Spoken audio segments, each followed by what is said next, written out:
Hello everyone, this is trader शिवाय। सो इस video में हम जानेंगे कि मंडे के लिए मार्केट लेवल्स क्या होने वाले हैं। बट उसके पहले आइए देखते हैं कि जो हमने फ्राइडे के लिए लेवल्स दिए थे उन्होंने कैसा परफॉर्म किया है और क्यों उन्होंने परफॉर्म किया है, right.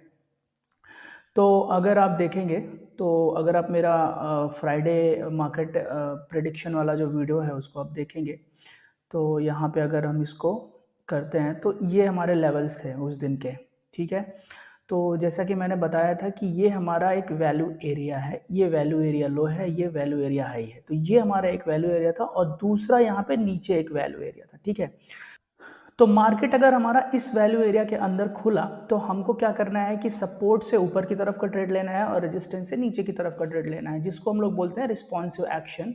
But at the same time अगर ये मार्केट इस वैल्यू एरिया को क्रॉस करके जाता है वैल्यू एरिया हाई की तरफ, तो सबसे पहली बात तो ये है कि हमको यहाँ पे एक बहुत ही फास्ट मूव मिलेगा, दो वैल्यू एरिया के बीच का बहुत फास्ट मूव मिलेगा। But at the same time अगर ये इस वैल्यू एरिया में एंटर कर जाता है तभी हम यहाँ से नीचे का ट्रेड लेंगे। अगर इस वैल्यू एरिया में नीचे एंटर नहीं करता है तो फिर हम ट्रेड नहीं लेंगे, राइट। तो हमारे पास दो सिनेरियो हैं। पहला सिनेरियो क्या है कि मार्केट यहाँ से आएगा और यहाँ से वैल्यू एरिया हाई से ही ऊपर उठ जाएगा, ये मैंने पिछले वीडियो में भी एग्जैक्टली बताया था। और या तो फिर अगर ये इसको प्रॉपर यहाँ पे एंटर करे और फिर एक पुल बैक दे और फिर हम यहाँ से नीचे का ट्रेड लेंगे, राइट। तो अब अगर आप देखेंगे तो मार्केट यहाँ इस वैल्यू एरिया में ओपन होता है और ये वैल्यू एरिया पे इस वाले जो वैल्यू एरिया है यहाँ पे आता है और एकदम स्ट्रॉन्ग रिजेक्शन देता है, यहाँ पे वो एंटर करता ही नहीं है इसके अंदर और फिर से वापस इसी वैल्यू एरिया में एंटर कर जाता है, राइट, जो हमारा ये वाला वैल्यू एरिया है। सो इस वाले वैल्यू एरिया हाई से रिजेक्शन के बाद ये मार्केट फिर से ऊपर दूसरे मतलब पहले वाले वैल्यू एरिया में एंटर कर जाता है और अगर ये इस वैल्यू एरिया में प्रॉपर एंट्री करके पुल बैक देता तब हम नीचे का ट्रेड लेते हैं, राइट।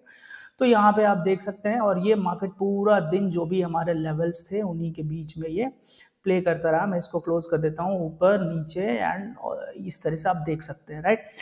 सो ये रहा, ये तो था हमारा पोस्ट मार्केट एनालिसिस। अब फ्रेंड्स बात करते हैं कि मंडे को हमारे लेवल्स क्या रहेंगे। जैसा कि आप जानते हैं कि मार्केट काफ़ी हाई लेवल पे आ चुका है और ऊपर मार्केट ने बहुत ज़्यादा टाइम स्पेंड किया नहीं है, तो यहाँ पे कोई सॉलिड वैल्यू एरिया मुझे बनता हुआ नहीं दिख रहा है। But still with best of my knowledge मैंने यहाँ पे 3 रेजिस्टेंस लेवल्स निकाले हैं, 1 2 एंड 3। ओके, ये निफ्टी फ्यूचर्स के लेवल हैं, इनको आप नोट कर सकते हो, ठीक है। तो अगर मार्केट ऊपर की तरफ जाता है तो यहाँ पे आप प्रॉफिट बुक करते जाइए, ठीक है, क्योंकि यहाँ से रेजिस्टेंस से वापस मार्केट आ सकता है। और नीचे के लेवल्स वो वैसे के वैसे ही इंटैक्ट हैं क्योंकि मार्केट ने नीचे अभी कोई मूव दिया नहीं है, तो वो सारे के सारे लेवल्स अभी भी वैलिड है। ऑलराइट, सो ये रहेंगे आपके लिए मंडे के लेवल्स, आप इनको नोट कर सकते हैं। Hopefully they will help you. Again मैं एक बार फिर से कहता हूँ, I have right to be wrong. मैं कुछ क्लेम नहीं करता हूँ कि मैं 100% प्रेडिक्शन करता हूँ और उसके बाद आप पैसे छापने लगेंगे। No, this is very risky game. आपको अपना रिस्क मैनेज करके ही ट्रेडिंग करना है and I will not be responsible for any of your profit and losses. But yes, at the same time अगर आप प्रॉपरली ऑर्डर फ्लो का use करके इन लेवल्स का यूज़ करते हो with proper risk management, with proper psychology, then definitely your chances of success in stock market increase. Thank you guys, thank you so much.